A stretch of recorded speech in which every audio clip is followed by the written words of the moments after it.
High School Game of the Week is sponsored by Wendys.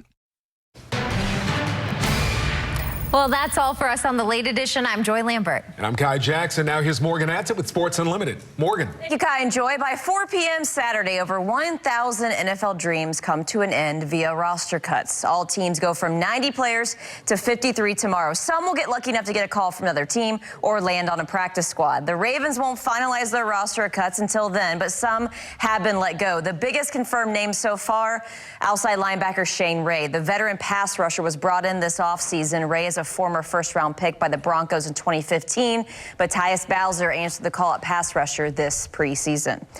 The Ravens have cut 11 players so far. Ray mentioned veteran wide receiver Michael Floyd also gone, along with rookie receivers Jalen Smith and Joe Horn Jr., which bodes well for second-year receiver Jaleel Scott to make the team.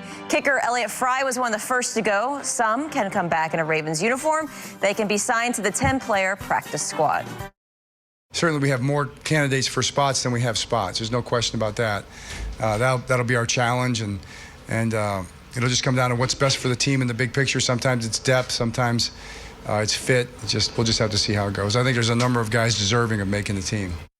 A surprise cut the Ravens have yet to confirm. They're letting go defensive lineman Willie Henry. Henry played the fourth quarter last night in the Ravens preseason game at Washington, which was surprising to see and telling. Harbaugh and Henry both chalked it up as reps because he's missed time due to injury, only playing in 3 games last season and spent time on the IR 2 of his 3 seasons. But it appears the Ravens will move on from the 4th-round selection out of Michigan in 2016.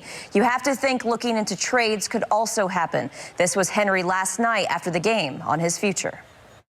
We understand that it's a 53-man roster. You know that they bring in 90 guys in at the beginning of training camp. And you know the NFL did a great job with allowing those cuts to be at the end of the 4th preseason game, which helps a lot of these guys' bodies and give these guys opportunity for film. But everybody knows that just the NFL, and it's time to make cuts. It's a business decision. Starting tonight and every Friday night throughout the high school football season, we'll feature a game of the week. Tonight, Calvert Hall's second game. Last season, the Cardinals finished 12-1 and find themselves an MIAA favorite for another season. The Hall on the road at St. Vincent Pallotti. And Laurel, after a scoreless first, the Cardinals finally get on the board in the second. Senior Sean Tucker sneaks across the goal line, 7-0 Calvert Hall. Cardinals stick with the hot hand as Tucker breaks free for a 50-yard touchdown. His second of the day makes it 14-0 Calvert Hall. And just before halftime, Amir Jenkins to Cole Herbert, 5-yard score as Calvert Hall wins 35-0.